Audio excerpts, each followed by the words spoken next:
Ladies and gentlemen, best regards from Padova in Italy, and let me present a short talk on first magnitude variable stars and their measurement using comparison stars and software Stellarium.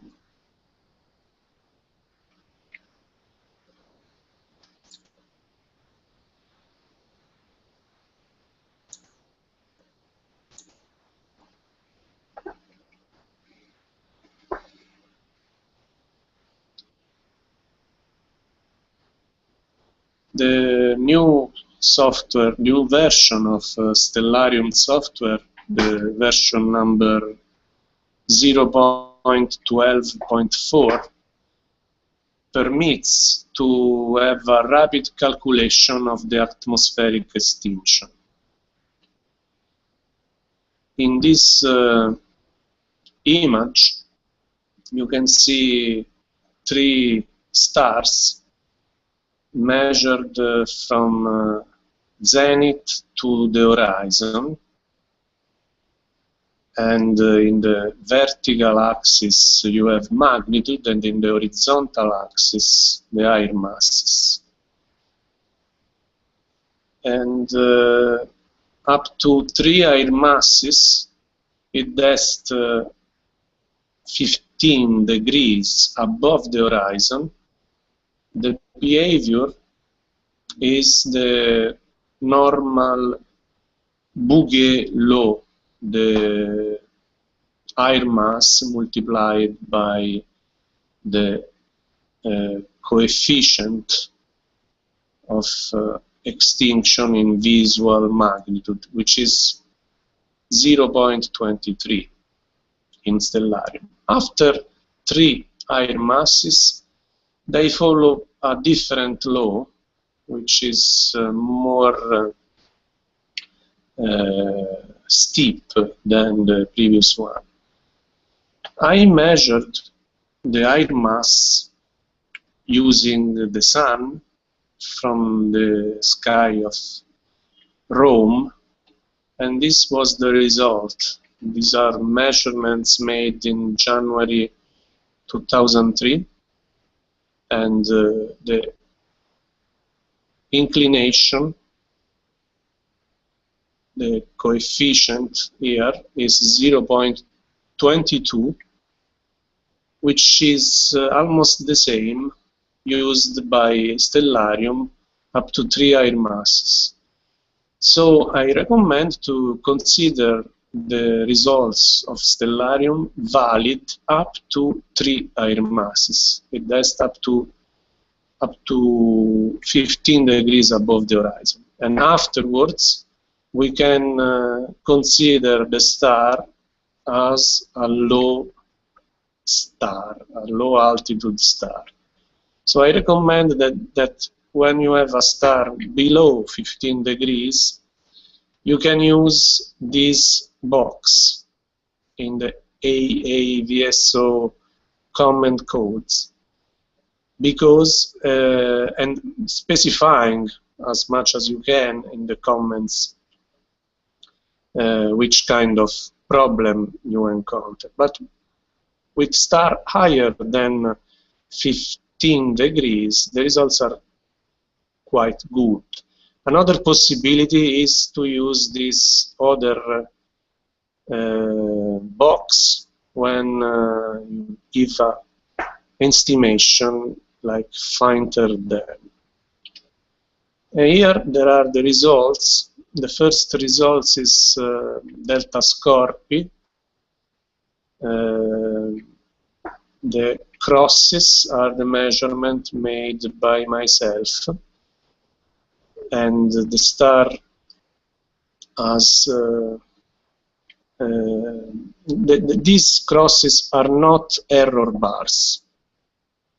Just the way the website of AAVSO shows enhances the observation of a given observer. My code is SGQ. There is an agreement with the V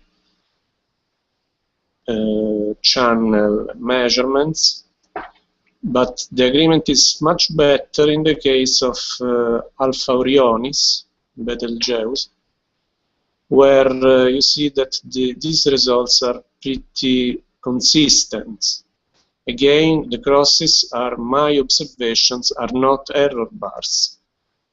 What it is indeed out of range are these observation around 0.20 or 0.8, 1, 1.2. These are indeed wrong.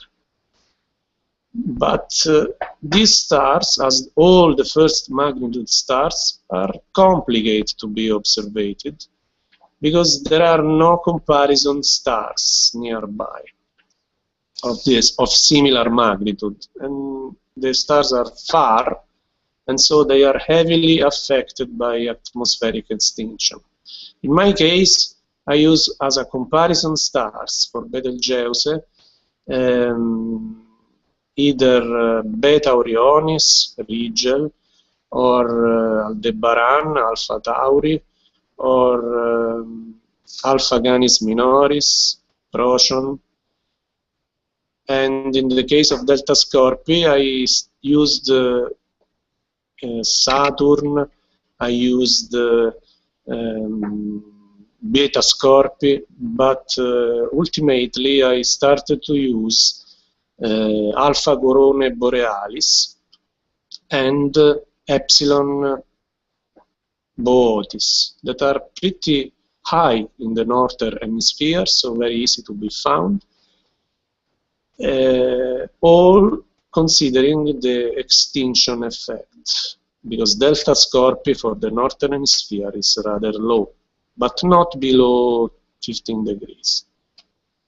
And last star is Antares, Alpha Scorpii, and only me is the observer, the contributing observer to this star for AAVSO in this year, up to now. Same problem, Antares has no comparison stars around it. I started to use Saturn, and I have found that Stellarium 12.4 is rather good for this star, for this planet. It gives correct ephemeris, and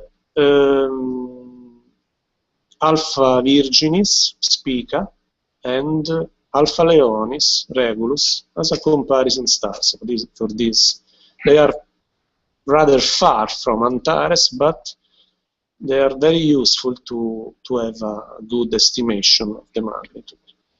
And so these are the results, and I encourage the observers to use this method for starting their observational programs with these first magnitude stars that are.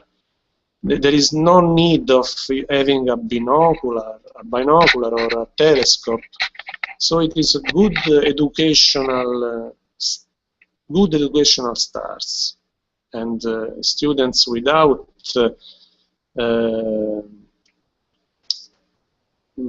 money or